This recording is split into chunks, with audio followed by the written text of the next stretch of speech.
મહાકાળી એજ્યુકેશનમાં આપનું સ્વાગત છે. આપ અમારી ચેનલમાં જોડાઈ રહ્યો એ બદલ ખૂબ ખૂબ અભિનંદન. આવનારા સમયની અંદર આપણે મિત્રો સંપૂર્ણ પોલીસ કોન્સ્ટેબલની તૈયારી કરવાના છીએ. એટલા માટે તમે વિડીયોને લાઇક, ચેનલને સબસ્ક્રાઈબ કરી દેજો અને બને તેટલા ગ્રુપમાં શેર કરજો. મિત્રો ખાસ કહીને યાદ રહે ચેનલ વિશે તો યુટ્યુબ પર સર્ચ કરજો મહાકાળી એજ્યુકેશન.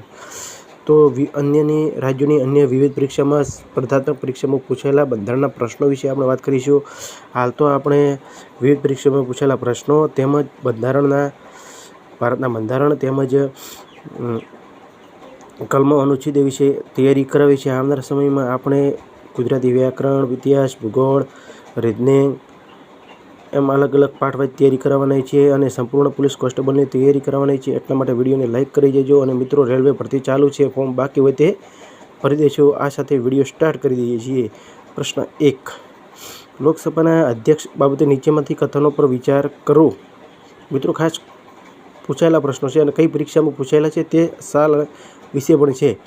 માત્ર B3, જે પોતાનું રાજીનામું ઉપાધ્યક્ષને સંબોધીને આપે છે. UPSC 2012ની અંદર પૂછાયેલ પ્રશ્ન છે. પ્રશ્ન 2, લોકસભાના અધ્યક્ષને કઈ રીતે હટાવી શકાય છે. એમાં પણ B આવે છે. લોકસભાના સભ્યોના પૂર્ણ બહુમતીથી. MPPSC 1994 અને UPSC 2006ની અંદર પૂછાયેલ પ્રશ્ન છે.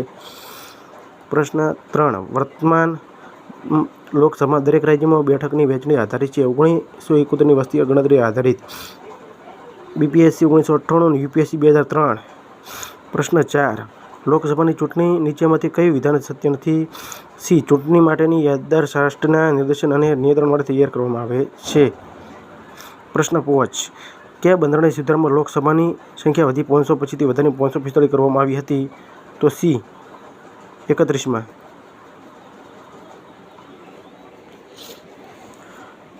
પ્રશ્ન 6, નીચેમાંથી કયા વિશેષ અધિકારોના ભારતના બંધારણ દ્વારા રાજ્યને સોંપવામાં આવ્યા છે.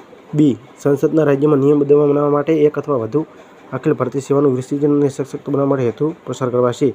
UPSC 2012માં પૂછાયેલ પ્રશ્ન છે. પ્રશ્ન 7, રાષ્ટ્રીય હિતના ભારતની સંસદને રાજ્યના કોઈ વિષય પર કાયદો બનાવવાની શક્તિ પ્રાપ્ત કરી લે છે. તેનો વિકલ્પ છે D, રાજ્યના સભા દ્વારા હાજર રહીને મત આપનારામાં ઓછામાં ઓછી 2 થી 3 બહુમતી પછી પ્રસ્તાવ કરવામાં આવશે.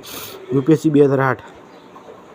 પ્રશ્ન 8, ભારતના બંધારણના અંતર્ગત નીચેમાં કયા અનુચ્છેદ મુજબ સંસદને રાજ્યના યાદીના વિશે કાયદો બનાવવાની શક્તિઓ છે. અનુચ્છેદ 249. UPSC 2009. પ્રશ્ન 9, લોકસભાના સચિવાલય સીધું કોનું નિયંત્રણમાં હોય છે. C, લોકસભાના અધ્યક્ષ. UPSC 1997, UTSC 2012ની અંદર પૂછાયેલ પ્રશ્ન છે. પ્રશ્ન 10, રાજ્યો અને તેની રાજ્યસભાની બેઠકો બાબતે નીચેમાંથી કઈ એક જોડ ખોટી છે. મધ્યપ્રદેશ 12. UPSC 2009ની અંદર પૂછાયેલ પ્રશ્ન છે.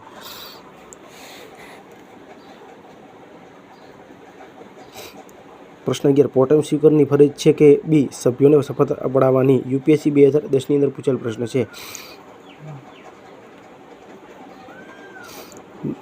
પ્રશ્ન 12, નીચેમાંથી કથન પર વિચાર કરો. એક પણ નહીં. B, UPSC 2013ની અંદર પૂછેલ છે. પ્રશ્ન 13, લોકસભાના રાજ્યોને આધારે બેઠકો પર વહેંચવામાં આવે છે. જનસંખ્યા. CPSC 2005ની અંદર પૂછેલ પ્રશ્ન છે. પ્રશ્ન 14, લોકસભાનો કાર્યકાળ. C, કટોકટીની જાહેરાત દરમિયાન 1 કે વધુ વર્ષ સુધી વાપરી શકાય.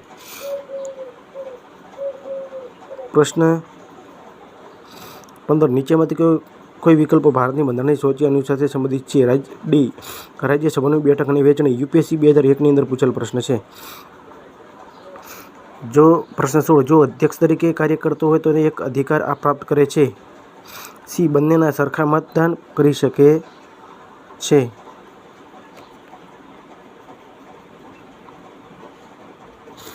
અને UPSC 2016ની અંદર પૂછાયેલ પ્રશ્ન છે. પ્રશ્ન 17, લોકસભાના કોઈપણ ખરડા ઉપર સામાન્ય રીતે નીચેનામાંથી કયા સ્તર પર થાય છે. C, દ્વિતીય વાંચન પરથી. UPSC 2006ની અંદર પૂછાયેલ પ્રશ્ન છે. પ્રશ્ન 16, કયા વર્ષમાં અનુસૂચિત જાતિ અને અનુસૂચિત જનજાતિ માટે લોકસભાની અનામત નથી. ઉપરોક્ત બધા. UPSC 2000ની અંદર પૂછાયેલ પ્રશ્ન છે. પ્રશ્ન 19, લોકસભામાં ઓછામાં ઓછા કેટલા સત્ર બોલાવવી જરૂર પડે છે. વર્ષમાં 2 વાર. BPSC 1997.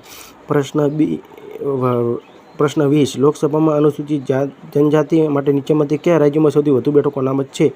મધ્યપ્રદેશ. UPSC 2005ની અંદર પૂછાયેલ પ્રશ્ન છે.